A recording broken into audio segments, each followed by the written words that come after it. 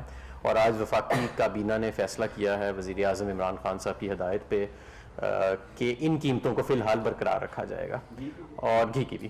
اور اسی طرح جو جیسے کہ فائنانس منسٹر صاحب نے فرمایا کہ جو ہمارا رمضان پیکج ہے اس کی تفصیلات آپ کو جیسے ECC سے وہ ہمارے پاس ہوتی ہیں, ریٹیفائی ہوتا ہے تو آپ کو وہ بھی دے دی جائیں گی. جی پہلے یہ ایگزیمپشنز کا آپ ذرا بتائیں. جی چیئرمین صاحب. شکریہ. ایگزیمپشنز کے حوالے سے پہلے تو میں بتانا چاہوں گا کہ اس سال جب سٹارٹ ہوا تو ہم نے کوئی نیا ٹیکس نہیں لگایا, آپ کے علم میں ہوگا, اور اس کے اوپر ہم نے را مٹیریلس اور انٹرمیڈیٹ پروڈکٹس پہ اور ود ہولڈنگ ٹیکس بھی انہی را مٹیریلس پہ ہم نے کم کیا, تقریباً 40 ارب کا ہم نے ریلیف دیا.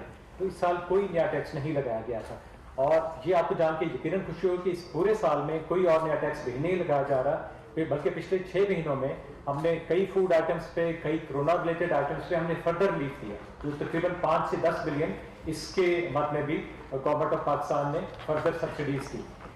جب سال سٹارٹ ہوا تھا تو ہم نے ایک ڈاکیومنٹ FBR میں پبلش کیا تھا جو آپ کے لیے میں ہوگا, جو ٹیکس ایکسپینڈیچر اسٹیٹمنٹ تھی, اور جس میں ہم نے یہ بتایا تھا کہ 1185 ارب کے قریب ہم تینوں ٹیکسز میں سبسڈیز دے رہے تھے, اور جو کہ ابھی باقی دنیا کے جو ملک ہیں, جو کمپیریبل کنٹریز ہیں, اور انڈیا سے بھی ہم زیادہ سبسڈیز دے رہے ہیں. اور یہ دیکھتے ہوئے کہ ملک میں چونکہ غربت ہے, کورونا کی وجہ سے بھی حالات ٹھیک نہیں ہیں, تو وہ ہم یہ دیکھتے ہوئے, اور یہ جو پرائم منسٹر صاحب کی خاص جو ہدایت تھی کہ جو فوڈ آئٹمس ہیں اور جتنے بھی عام روزمرہ استعمال کی اشیاء ہیں ان پہ کوئی ٹیکس ایسا بلکہ ریلیف ہی دیا جائے. تو وہ یہی ابھی تک جو فائنانس منسٹر صاحب کی نگرانی میں جو کمیٹی ہے وہی ہم اسی سلسلے میں مسلسل اس پہ غور و خوض کرتے رہتے ہیں. تو یہ جو سیکٹر تھا جو کارپوریٹ انکم ٹیکس کے حوالے سے, اب آپ کے علم میں یہ ہوگا کہ ہمیں اکثر ہی کہا جاتا ہے کہ انڈائریکٹ ٹیکس کے جو سبسڈیز ہیں جو ان کے اوپر جو زیادہ انحصار ہوتا ہے تو ڈائریکٹ ٹیکس سے زیادہ انحصار کیا جائے. تو اسی کو دیکھتے ہوئے کارپوریٹ انکم ٹیکس کے حوالے سے ہم نے اس کو فردر ریویو کیا اپنے ڈیولپمنٹ پارٹنرز کے ساتھ مل کے, اور ہم نے کوشش کی ہے کہ کارپوریٹ چونکہ یہ ریچر سیکٹرز آف سوسائٹی ہوتے ہیں تو اس میں جہاں جہاں ہم کوئی ایسے سمجھتے تھے کہ جو زیادہ اسپیسیفک کوئی کہیں پہ تھیں ان کو جنرل ایگزمپشنز میں ہم لے کے آ رہے ہیں, اور بہت ساری جیسی جنرل ایگزمپشنز تھی ان کو ہم ٹیکس کریڈٹ رجیم میں لے کے آ رہے ہیں. تو جو انٹرنیشنل بیسٹ پریکٹس ہے اس کو فالو کر رہے ہیں. ہمارا اپنا اندازہ ہے کہ اگر اکانومی اس میں ابھی جس طرح سے جیسے آہستہ آہستہ ماشاء اللہ ریکور ہو رہی ہے تو ہمیں اندازہ ہے کہ ہم کوئی 70 بلین سے 140 بلین کے درمیان میں, یہ ڈپینڈ کرے گا اکانومی کیسا بہیو کرتی ہے, تو ہم کہیں یہ لیکن اگلے سال سے امپیکٹ ہوگا. یہ میں واضح کر دوں کہ یہ سارے میز 1 جولائی سے نافذ العمل ہوں گے, اور اس کا جو امپیکٹ آنا ہے وہ اگلے سال کے دوران میں پورے فائنانشیل ایئر میں آئے گا. تو ان 3-4 مہینوں میں اس پہ کوئی امپیکٹ نہیں آئے گا. اور جو اس وقت ہم ڈائریکٹ ٹیکس میں ایکسپینڈیچر جو ہم سبسڈی دے رہے ہیں وہ پچھلے سال اسٹیٹمنٹ کے جس میں ذکر کیا وہ اراؤنڈ 380 بلین کی اس وقت ڈائریکٹ ٹیکس میں سبسڈی تھی, جس میں سے کچھ ہم پارٹلی وڈرا کر رہے ہیں, اور یہ دیکھتے ہوئے کہ اکانومی کیسے آگے چلے گی وہ انشاءاللہ آگے ہم دیکھیں گے.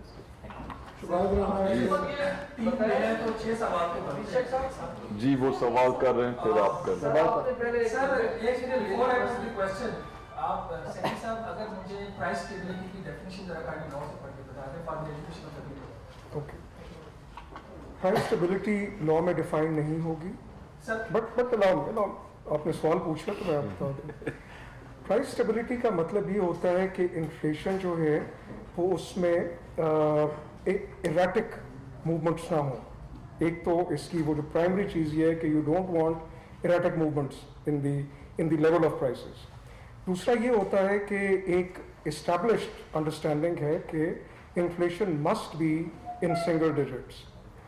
ایک مائلڈ لیول آف انفلیشن وہ آپ کو پتا ہوگا اکانومی میں ہوتی ہے, when economies are growing تو there will be a mild level of inflation. You can't say کہ وہ 2% ہو جائے 3% ہو جائے, but the rule is کہ single digit. But جب وہ 5 کو کراس کرتی ہے یا 7 کو کراس کرتی ہے under various circumstances, when the economy is, in particular if the economy is not growing, so that can be problematic. آپ اس ڈیفینیشن کو اسٹریٹ جیکٹ نہیں کر سکتے کیونکہ that will vary from economy to economy and global environment. Again thank you کہ آپ کو جو امپورٹڈ انفلیشن ہے اس کو بھی دیکھنا. But your question about price stability, domestic price stability would be this